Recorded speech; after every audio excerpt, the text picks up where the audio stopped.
At a time when things are most uncertain, we turn to the most certain thing there is.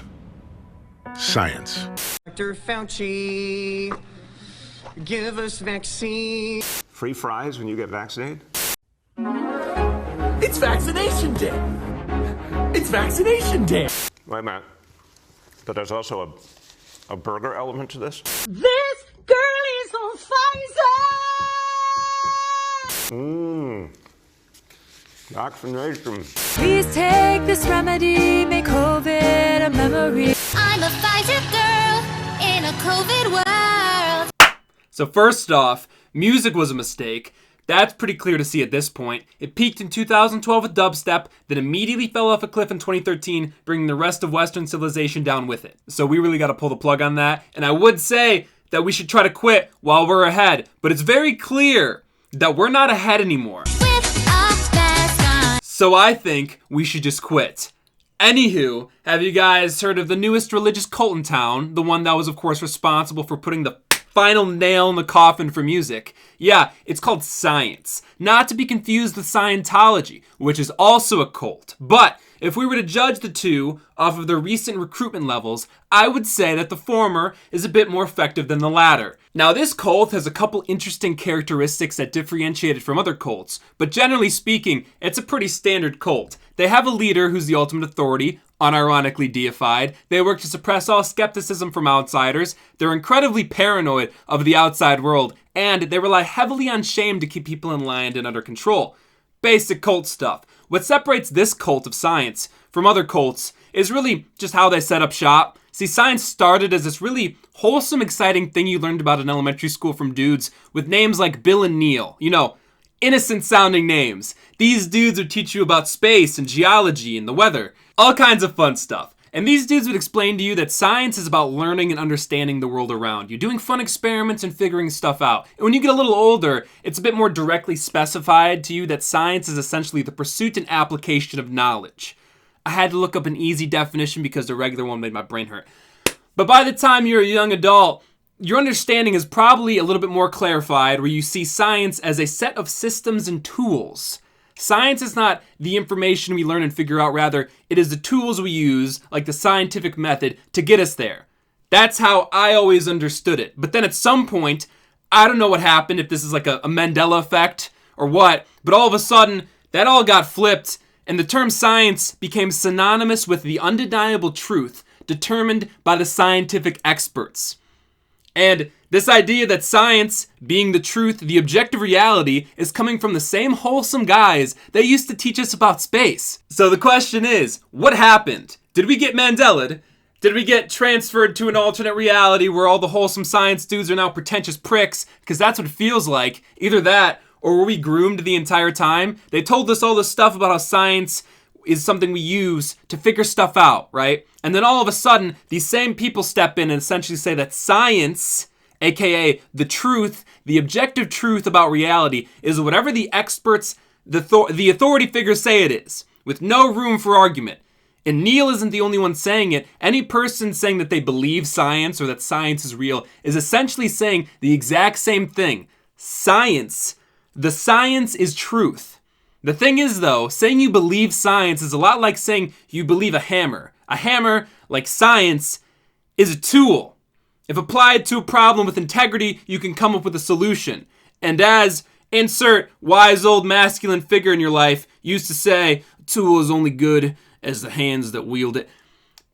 The problem is, we have people wielding the tool of science who are low-T nerds. Now, to jump back to my analogy, which I'd like to highlight because it's probably one of the only analogies I've ever made that actually kind of makes sense. Just because you're using a hammer doesn't mean you're going to effectively apply a nail. Just because you're using science doesn't mean you're going to come up with the objective truth. And I would say that if your science is being conducted or funded by any group with special interest, aka any science ever, you're probably not going to come up with the objective truth. And we've seen this time and time again of the experts being wrong. We're told there's no human-to-human transmission. Turns out that's not true. We hear the experts say closing borders won't work. Turns out that's not true either. Just because you're conducting science and just because you're an expert in a position of authority doesn't mean you have the truth. And whenever there's science being done, there's always going to be someone willing to pay for their desired conclusion. But the members of the cult of science don't really seem to care. They take pride in believing the experts, which, considering how every single corporation, every single institution, every single government body, essentially all being on the exact same page, that's pretty easy to do. Especially considering whenever you come across anyone speaking contrary to the experts on social media, you are very kindly assisted with a misinformation disclaimer. Is that suspicious? No. You're just not allowed to think for yourself. What, you think every government body and every institution, all of which have financial incentives, you think them all being on the same page is somehow suspicious? What are you, a tinfoil hat wearing conspiracy theorist? You think this is funny? Did your friends put you up to this? Am I gaslighting you? Maybe. But what happens after an entire year of being fed the exact same message over and over again? What happens when the expert advice changes? Well, what we are seeing is believing the experts has left these people traumatized, which is openly being admitted to this point.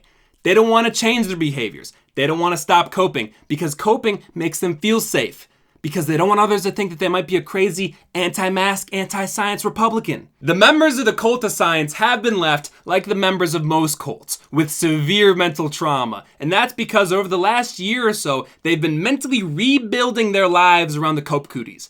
They still worked their normal jobs, but in their minds, they had a new job, a new purpose, to be a warrior against the cope cooties. These people made following CDC guidelines in the words of Mr. Fauci.